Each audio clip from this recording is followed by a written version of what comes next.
Welcome to Stop the Fight, episode 7. And today we're talking this weekend's fights with Joe Smith Jr. versus Maxime Vlasov and Ennis versus Lipinets. Let's go! Don't brag about taking my side piece! Don't brag about taking my side piece, though! I broke my back. Back is broken. Spinal. He's strong man, good boy, just... Smith versus Vlasov. Now, I've spoken about this fight in a prior episode, and while I was really excited for this fight when it was first scheduled, I'm not so excited anymore, especially not in the wake of the Povetkin loss to White. COVID is a serious disease, and these boxers, Povetkin didn't look the same, and I don't think Vlasov is going to be the same fighter he was prior to the COVID diagnosis. So now let's assume for a second he didn't have COVID. Vlasov, again, is a former cruiserweight contender. He actually fought in the Super Series at cruiserweight. He wound up losing to Glowowski, which, again, is it's not an embarrassing loss, as Krzysztof Glowowski was, and I mean, you just saw him lose, but he was a pretty good fighter. Now, Vlasov seemed a little bit undersized for cruiserweight. He did beat Rakhim Chikaev there, and Chikaev was like a powerhouse at one point. Before people figured out that his gas tank runs out after 5 rounds, he was really running through people. But Vlasov, again, stopped him. That was about 5 years ago now. And he wound up beating Isaac Chilemba. Now, Chilemba is a very good fighter. His record looks kind of poor. You're looking at a guy who's 26-7 with only 10 KOs, but everybody he fights, he gives them a problem. Nobody has just really walked through Isaac Chilemba. Alvarez had a majority decision win against him.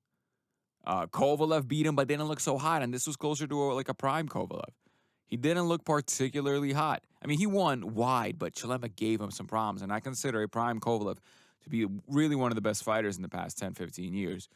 Wound up losing to Gvozdyk and wound up losing to Bivol, but the Bivol fight wasn't as bad. I thought he lost most of the rounds, but he was competitive in all of them. I just think Bivol is one of those really fast technical fighters, so he was able to neutralize the awkwardness of Chilemba. But, Chudinov, who he just fought with, who he didn't get a decision, he looked like he easily beat him, but he got a split decision draw. And, Chilemba's a much better fighter, like I said, than the record indicates. If you watch some of his fights, he really is a very good fighter. He actually drew with Tony Bellew. This isn't just a walk in the park. So Vlasov's win against him would have indicated that Vlasov was a pretty good fighter a little bit early in his career. But again, I'm very hesitant with the COVID diagnosis to pick Vlasov to win. Now, let's talk about Joe Smith Jr. I mean, there's not much to say. This is an amazing story for boxing. This was, if you've seen Joe Smith Jr., and I think most of us were exposed to him when he beat Fonfara in 2016 and as a comeback fight for Fonfara. Fonfara, this was like his regroup fight. And then, boom, all of a sudden he gets knocked out. And then Bernard Hopkins. Remember, he retired Bernard Hopkins. A lot of people think Kovalev did, but no, Bernard Hopkins came back one more time. And I think most people thought, like, oh, this is an undefeated fighter in Joe Smith Jr. Let's have him, well, actually he had one loss. Let's have him fight, this is like a puncher. Let's have him fight Bernard Hopkins. Everyone gets paid, and Bernard Hopkins comes out a hero. Bernard Hopkins got knocked out through the ropes by Joe Smith Jr. The power is real. Afterwards, Joe Smith fought Sullivan Barrera in a fight in which he actually knocked Barrera down, I think, in the second round or in the first. I don't exactly remember. But Barrera wound up winning most of the rounds afterwards. He then, a few fights later, fought Bivol in a fight which he lost all the rounds. But at the end of maybe the 11th or 10th, or maybe even the 12th, I don't remember anymore, he hurt Bivol, really hurt Bivol. One where, like, if he had done that in the beginning of the round, we may be talking about a different fight. So the power is very real with him. Of course, he then goes on and most recently he knocks out Alvarez. So Smith is this kind of underdog story. Here's this Union guy from Long Island. building his way up. He doesn't have much in the way of skill, but he's got like this electric power. He just puts guys to sleep. Everyone's kind of afraid out of it. I remember when Sullivan Barrera just got a taste of that shot, he went down. He boxed a little bit differently. He knew he had to fight differently against this fighter. He couldn't just trade. You can't trade with Joe Smith Jr. He's got enough lightning in those hands at light heavy to put you to bed. I mean, Jesse Hart found out the hard way. He really got beat up in that fight as that fight kept going. Joe Smith Jr. is getting better with every fight, as weird as it sounds. And he's for light heavyweight, he's a good age. He's 31 years old. Vlasov's a little bit older at 34. But at 31 at light heavyweight, that's your prime right there. So I fully expect Joe Smith Jr. to have gotten even better than his previous two fights indicated. And remember, he's relentless. He's got that construction, that roofing, that landscape, whichever one of the handcrafts he does. He's got that workman strength and resilience. He never stopped coming in Sullivan Barrera fight. He lost every single round after the round that he knocked Sullivan down, and he lost every single round, but he never stopped coming. And with the power and the relentlessness, if a fighter doesn't have the full gas tank to keep him off you, which I feel Vlasov probably will not after COVID, I fully expect Joe Smith to get the stoppage win. Now, there's more than just COVID to Vlasov. Vlasov is coming down from cruiserweight. Now, whenever you come down in weight, it's never a good thing. Do you remember Chad Dawson came down to fight Andre Ward and got knocked out? You remember Roy Jones coming down from heavy to light heavy? I don't like when fighters come down in weight. I understand if this is one of those things like, you go up in weight, that doesn't happen, and you come down in weight, and it's just like, okay, I was always natural over here. This is a little bit different, as Vlasov had fought at cruiserweight numerous times.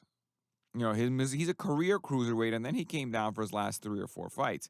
But I just don't think his body will be able to handle the relentlessness that Joe Smith will bring. His 3 fights at light heavy were against Omar Garcia, Isaac Chilemba, and Emmanuel Marty. None of those guys are devastating knockout artists. He wasn't fighting a Joe Smith, so we don't see if his body was tested. Now, he was tested against Isaac Chilemba, and he passed, but Isaac Chilemba's not a knockout artist. He's not going to put that kind of pressure on you, that kind of relentlessness that Joe Smith will put on you. So I think there's too many unknowns to even entertain a Vlasov, a thought that Vlasov may upset Joe Smith Jr. I don't think so. Now let's talk about the actual betting, or let's talk about the odds. Let's talk about what we may do, what I may do, if I so choose to play this fight. Now, on DraftKings, Joe Smith Jr. is a minus 435 favorite. Vlasov is a plus 285 under. Now, like I said, I would, and I still may, but I would have put a little bit of speculation on Vlasov here had he not suffered COVID. But with COVID, it's hard to say. It's hard for me to suggest, or to even myself to put money on this fight. Now, the over-under is pretty enticing. You got the over 9.5 at minus 115 and the under 9.5 at minus 115. So you have more or less even money odds. You bet $115 to win 100. You have more or less even money odds. So I kind of like it. Now, what kind of, if I'm right and Vlasov is even more diminished due to COVID, similar to Povetkin, and Joe Smith is a little bit better just due to time, I like that under 9.5. Remember, because 9.5 does not mean in the 9th round halfway through. No, it means 9 rounds must go through, and then you must be in the 10th round, and and the fight must end before the minute and 30-second mark. That is under 9.5. It's at 10 minutes. It's at the 10th round with 1.5 minutes remaining, more than 1.5 minutes remaining. So, again, I like that those odds. I think I may play the under 9.5 and take Vlasov, hedge it with Vlasov to win. as I believe Joe Smith, if Vlasov looks as bad as we think he looks, I think he will be stopped early. I think Joe Smith is going to rock him through. And of course, if Vlasov does have a chance, and if he is not as affected by COVID, his best chance is probably to win a decision. In which case, you just get the Vlasov money that you put on Vlasov at plus 235. Again, you can hedge, you can't hedge. I don't know what I'm going to do yet. Again, none of this is advice. This is just speculation. This is something that I may do, and it's not something that you should do. This is only a theoretical framework.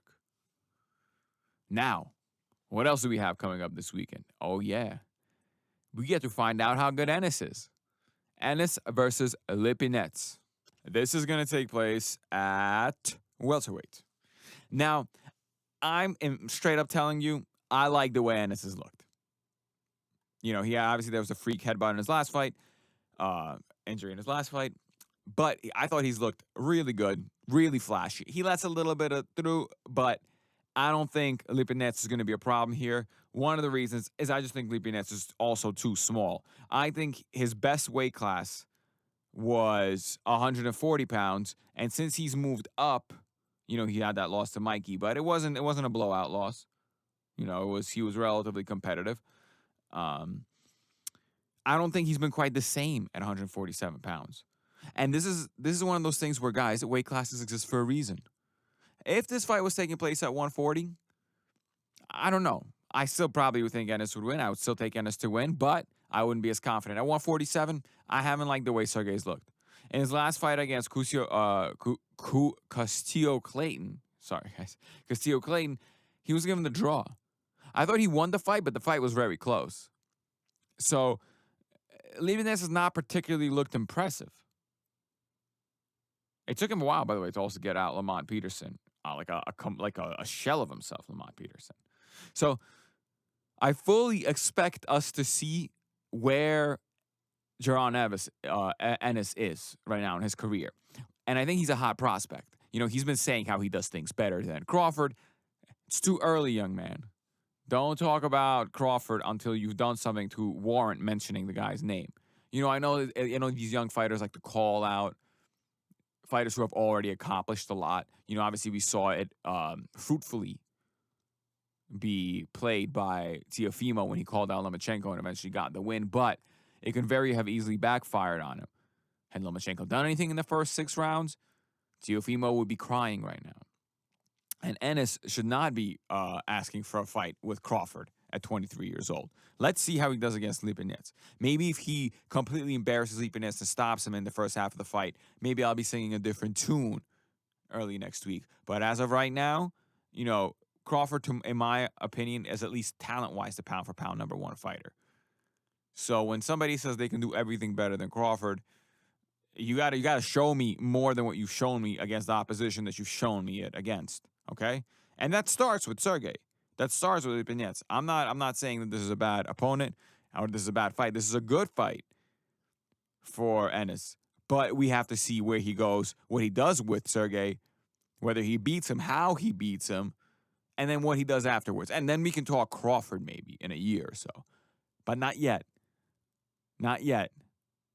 Don't print that ticket. Let's see. Like I said, Crawford is the best pound-for-pound fighter in the world right now. We have a crossover fight happening. Chavez Jr. versus Anderson Silva in a boxing match. This is an embarrassment. Not for Silva, but for boxing and for Chavez Jr. Absolutely disgraceful. With the kind of performances he's put up lately, to go up against Silva and say he feels pressure, no, kid. You should have felt the pressure. You've done, after giving a relatively okay performance against Sergio Martinez and nearly stopping him in the end of that fight. People excuse that loss. Like, yeah, you got schooled, but, you showed your heart, and at the end you nearly knocked him out, but you didn't, whatever. You've done nothing. You've quit, as a matter of fact. You've complained and you've quit your last few fights. It's been atrocious to watch. Now you're fighting an old MMA legend in a boxing fight. And you're saying you feel the pressure? Jesus, kid. Boxing feels the pressure. the pressure of the bullshit you force us to sit through. This fight is ridiculous. I hope Anderson Silva wins. And that's the truth. And I've actually been the kind of fight fan who likes these fights. I like prize fights. I like caricature fights. I like crossover fights. I don't care. I like it all. It brings excitement. But this is not exciting. Have you seen what Anderson Silva's looked like in his last few fights in MMA? Have you seen what he's looked like in his past 5 years of fights in MMA? It's like Roy Jones going to fight in MMA or something like that. And you feel the pressure, Chavez? Anyway, and another one of these old-timers fight. All these guys aren't so old, but from a previous generation, not from this generation. Miguel Cotto versus Juan Manuel Marquez. Yeah, they're going to do it. It's going to be an exhibition fight. I like it. Again, I'm a fan of these kind of fights. And, you know, we never got a Cotto versus a Marquez. Now, I don't think we ever needed it. Marquez was never really a very good fighter above 130, 135. You know, everything he did at 140 against Bradley and Mayweather, those were well beyond his prime weight class fights. I mean, that was completely above where he should be fighting. You know, he beat the likes of Castides and Juan Diaz at 135. You know, 130 when he beat Rocky Juarez, when he beat Barrera. Not 140, 147 where Miguel Cotto fought most of his career. But in retirement, you know, with an exhibition fight, kind of like you had with Chavez Sr. a few months ago, I like it. Against George Horse, I like it. That's a good fight. You know, if these old-timers, these guys aren't even really that old. If these older guys can get paid another time, fight each other, you know, give it to them. I'll watch. I'll gladly watch. You know, I know Freddie Roach and Nacho, they're both for it. So if they're both for it, then I don't see what the problem is. Like I said, these are two grown guys. They seem to have their health about them, their wits about them. I'd like to see this fight. I enjoy it. These are legends. Let's go. Well, I think that's going to do it for me. The negotiations with Fury Joshua are continuing. Have fun watching the fights this week, and we'll talk about it early next week. It's over. I'm gonna go home and break my wife's hip. Don't brag about taking my side piece. Don't brag about taking my side piece, though. I broke my back. Back is broken. Spinal. And he's strong man, good boy, you know, just